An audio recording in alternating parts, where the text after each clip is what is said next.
할렐루야, 성경 통독 117일째입니다. 오늘은 열왕기상 17장에서 20장까지 살펴보도록 하겠습니다. 열왕기상 17장에서 20장까지는 위대한 선지자 엘리야의 이야기가 가득 담겨져 있습니다.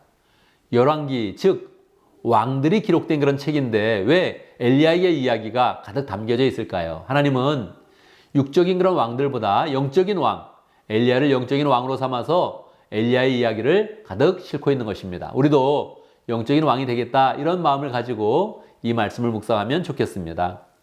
열왕기상 17장에서 엘리야는 하나님의 사람으로서 하나님의 그런 그 말씀을 선포합니다. 당신은 아합 시대 때 바알을 섬기고 우상을 많이 섬겨서 하나님이 재앙을 내리신 것입니다. 그런데 엘리야는 이렇게 말합니다. 내 말이 있기 전에는 몇 년 동안 비가 내리지 않을 것이다. 정말 엘리야의 말대로 3년 동안 비가 내리지 않은 것입니다. 이스라엘 사람들은 우상을 섬기는 그런 가운데 하나님의 심판을 받고 재앙 가운데 신음하게 된 것이죠. 그런데 엘리야 자신도 그 가뭄 가운데 양식이 떨어져 가는 것입니다. 엘리야는 요단강 옆에 그릿 시냇가 옆에서 숨어 지냈는데 양식이 떨어지니까 하나님께서 까마귀를 통하여서 그에게 음식을 공급했습니다. 그래서 우리가 갑작스럽게 하나님의 큰 은혜를 받고 무언가를 공급받게 되면 까마귀를 통해서 공급받았다, 이렇게 보통 이야기를 하게 되지요. 거기서 있었는데 그럼에도 불구하고 계속 3년 동안 가뭄이 있으니까 음식이 정말 떨어진 것입니다. 그래서 그는 시돈 땅 사르밧 지역으로 가게 됩니다. 거기는 사르밧 과부가 있었는데 그 과부를 만났을 때 엘리야가 자신 있게 이야기합니다. 나를 위해 좀 물 좀 주시오, 이야기하고 나서 다시 음식을 달라 그럽니다. 그런데 그 과부는 음식이 딱 한 끼만 남아서 마지막으로 땔감을 구해다가 음식을 먹고 그리고 나서 죽을 결심을 하고 있었습니다. 그런데 엘리야는 자신 있게 이야기합니다. 당신과 당신 아들이 그거 먹고 죽을 필요가 없다. 먼저 나에게 음식을 가져오시오. 그렇게 이야기합니다. 그래서 그 말씀대로 행하였더니 정말로 엘리야가 축복을 해서 그 과부가 가졌던 그런 밀가루통 그리고 기름병이 끝까지 끊이지 않으면서 계속적으로 다시 곡식이 나올 때까지 계속 공급이 되어서 그 과부가 잘 살게 되었던 것입니다. 그런데 과부의 아들이 갑자기 죽게 되었습니다. 과부가 엘리야에게 이야기했더니 엘리야가 가서 그 죽은 그런 아들 위에 3번을 엎드려서 간절히 하나님께 기도했더니 하나님의 그런 생명이 다시 공급되어서 과부의 아들이 살아나게 된 것입니다. 이렇게 엘리야의 그런 그 모든 그런 사역들은 이제 오실 메시아의 그런 사역을 미리 예표하고 있는 것입니다. 엘리야의 사역을 보면서 예수님이 오셔서 저렇게 하나님의 능력을 가지고 사람들을 먹이고 병을 고쳐주시는구나 하는 것들을 생각하면 되겠습니다. 18장에 보면 엘리야가 이제 3년이 지나서 아합에게 나타납니다. 하나님께서 이제 비를 주시겠다고 약속을 하신 것입니다. 엘리야는 그냥 나타나지 않고 아합 왕에게 나타나서 당당하게 나타나서 아합 왕에게 이야기합니다. 당신이 우상을 섬겨서 이렇게 땅이 재앙을 받았습니다. 이제 저와 대결을 벌이시지요. 그렇게 이야기합니다.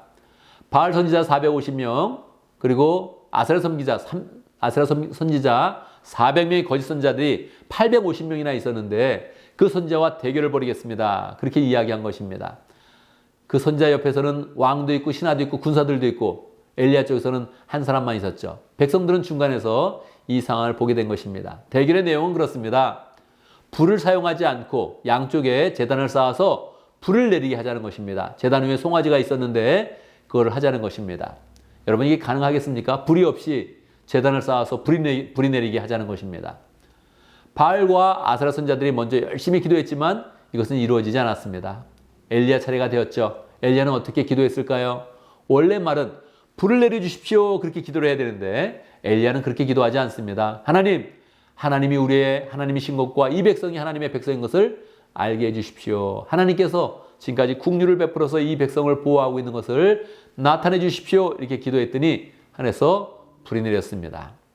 여러분, 우리도 기도하는 그런 내용을 잘 붙잡아야 됩니다. 자기가 필요한 것을 기도하는 것이 아니라 하나님이 우리의 하나님인 것을 나타내 주십시오, 이렇게 기도하는 법을 잘 배워야 되죠. 불이 내렸을 때 엘리야는 백성에게 소리칩니다. 저 바알 선지자, 거짓 선지자들을 죽여라, 그렇게 이야기하죠. 그리고 나서 엘리야는 다시 언덕에 올라가서 열심히 기도를 합니다. 기도해서 이 땅 가운데 비가 내리게 했죠.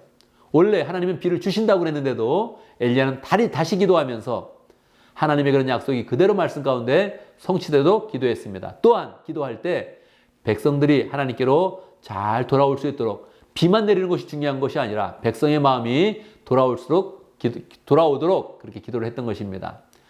19장에 보면 이렇게 엘리야가 위대한 일을 했음에도 불구하고 아합의 부인 이세벨은 바로 엘리야를 죽이겠다 그럽니다. 그래서 엘리야는 막 도망을 가죠. 도망가서 하나님 앞에 그렇게 하소연을 합니다. 하나님, 이 땅엔 나 혼자 남았습니다. 그리고 이세벨 나를 죽이려고 합니다. 그러죠. 하나님께서는 명쾌하게 답변하십니다. 너 혼자 있는 것이 아니다. 내가 나를 잘 섬기는 자 7,000명을 내가 숨겨두었다. 그렇게 이야기를 하고요. 너는 시리아 왕 하사엘을 세워서 이 땅을 심판하도록 그렇게 말해라. 그렇게 이야기하고 또 예후를 기름 부어서 지금의 아합 왕을 다 쓸어버리고 새롭게 내가 왕을 세운다 말씀하시고 너는 제자 엘리사를 세워라. 이렇게 하나님께서 대비책을 철저히 세워주셨던 것입니다. 엘리야는 자기 혼자 남았다고 그러고 자기 힘으로 뭔가를 좌절감에 빠졌지만 하나님은 벌써 대비책이 다 있었던 것입니다. 20장에 보면 하나님께서 이 이스라엘과 시리아와 전쟁이 있었는데 이때 베나닷 왕이 쳐들어옵니다. 그런데 하나님께서 두 번의 그런 국류를 베푸셔서 두 번에 걸쳐서 이스라엘 백성을 구원하여 주죠. 그런데 이때 베나닷을 하나님께서 심판하시는 거기 때문에 이스라엘은 베나닷 왕을 죽여야 되는데 죽이지 않습니다. 아합 왕은 기고만장해서 자비를 베풀어서 그 왕을 살려두죠. 하나님께서는 말씀하십니다. 그 왕을 심판해야 되는데 네가 죽이지 않았으니 네가 대신 죽어야 된다. 하나님의 사람을 통해서 예언을 했던 것입니다. 우리 이 전체 말씀 가운데서 우리가 영적인 왕이 되어야겠다. 이런 것을 잘 배워야 되고요. 기도하는 거, 정말 하나님이 원하시는 그 기도의 내용을 잘해야 된다 하는 것들을 배워야 되고요. 그리고 마지막 아합 왕이 베나닷을 죽여야 될 때 역시 하나님이 말씀하시면 그대로 순종해야 되는구나 하는 것들을 배워야 하는 것입니다. 자, 우리는 계속 엘리야의 이야기를 계속적으로 더 살펴보도록 하겠습니다. 감사합니다.